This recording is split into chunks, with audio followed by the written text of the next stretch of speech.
asiri ne wanda za ka saukar da kuɗi miliyan ɗaya kacal, kuma za ka saukar da wannan kuɗi ne a ɗakinka ko a gidanka ko a shagonka.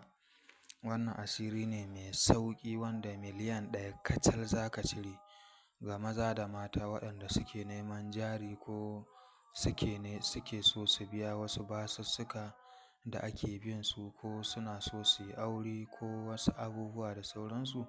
To wannan asiri ne wanda za ka yi aikin da za ka fitar da kuɗi miliyan ɗaya, ko naira ko dala ko saifa guda uku ake fitarwa.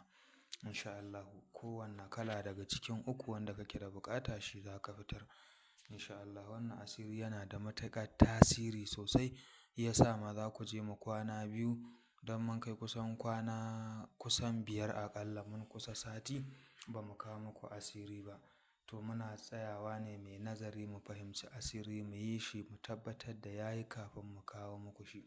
To wannan asiri alhamdulillah kamar yadda kuke gani mun yi aiki mun fitar da dala na miliyan ɗaya kuma alhamdulillah. Assalamu alaikum warahmatullahi ta'ala barakatuhu al'ummar faɗin duniya, barkanmu da sake haɗuwa da ku a cikin wannan gida mai albarka na Gobe da Nisa TV. To muna godiya sosai ga masoyanmu, jama'armu, al'ummarmu na faɗin duniya, musamman mutanen ƙasarmu Najeriya, mutanen Nijar, mutanen Kamaru, Chadi, Ghana, Algeria, Libya, Mali, Gabon, Taiwan, Qatar, Benin, Togo, Kenya, Sudan, Saudi Arabia, mutanen South Africa, Burkina Faso, Tanzania, Zimbabwe, Guinea, Faransa, Afirka da sauran al'ummar faɗin duniya gaba ɗaya. Muna godiya sosai ga masoyanmu, jama'armu, al'ummarmu, masu bibiyarmu a wannan gida mai albarka na Gobe da Nisa TV. Idan kai kuke baƙo ne sai ku daure ku danna mana subscribing, ku danna mana alamar ƙararrawa, ku yi mana liking, ku yi mana sharing. To muna godiya sosai da ake bibiyarmu a cikin wannan mashahurin gida mai albarka na Gobe da Nisa TV.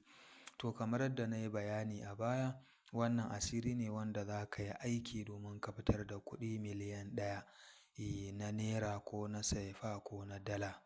Insha Allahu miliyan ɗaya rak, saboda akwai mata da maza, akwai mata masu so su yi sana'a, akwai maza waɗanda suna ta yawon neman kuɗi gari, jiha, ƙasa, amma so suke su ma samu jarin da za su tsaya su yi sana'a tasu ta kansu, ba su da dama. To wannan asiri ne wanda za ka dama ce wannan, ga maza da mata da kuma manya da yara kowa zai iya yi wannan asiri mai albarka. Kuma turare ne guda ɗaya rak kuma mai arha, tunda duka wannan turaren bai wuce ka saye shi 50,000 ba, ko da an ma tsadar shi bai wuce 60,000 ba. Za ka siya kai aikin, kuma a daren da kai aikin a daren miliyan ɗayan nan za ta sauka. Insha Allahu yadda ake yin wannan asiri mai albarka, ana siyan turare ne na Bukur Maimunatu, Bukur Maimunatu, original Bukur Maimunatu, modern ɗin Saudiya. Majority za a ga modern ɗin Indiya ne. To modern ɗin Saudiya shi za ka nema guda ɗaya, sai ka zo ka samu ɗaki mai duhu guda ɗaya. Yau ka samu ɗakin ka kai kaɗai ne a ciki, sai ka samu ƙwarya, sai ka juya wannan turaren, ka sa faifai ka rufe, sai ka dawo gefe. Insha Allahu daidai misalin 12 na dare sai ka miƙe tsaye, za ka yi lazumin ka na ajib ya Maimunatul Jinna, ajib ya Maimunatul Jinna, ajib ya Maimunatul Jinna. Za ka yi wannan lazumi ne ƙafa 100,000 da 20,000 da 4,000. Insha Allahu in ka kammala wannan lazumi sai ka fita waje, bayan awa ɗaya sai ka dawo ka buɗe ɗakin, ka shigo ka buɗe ƙwaryan nan, za ka samu kuɗinka miliyan ɗaya a ciki. Muna godiya sosai. Assalamu alaikum. Kuma subscribing da alamar ƙararrawa sai ku daure ku danna mana subscribing. Muna godiya.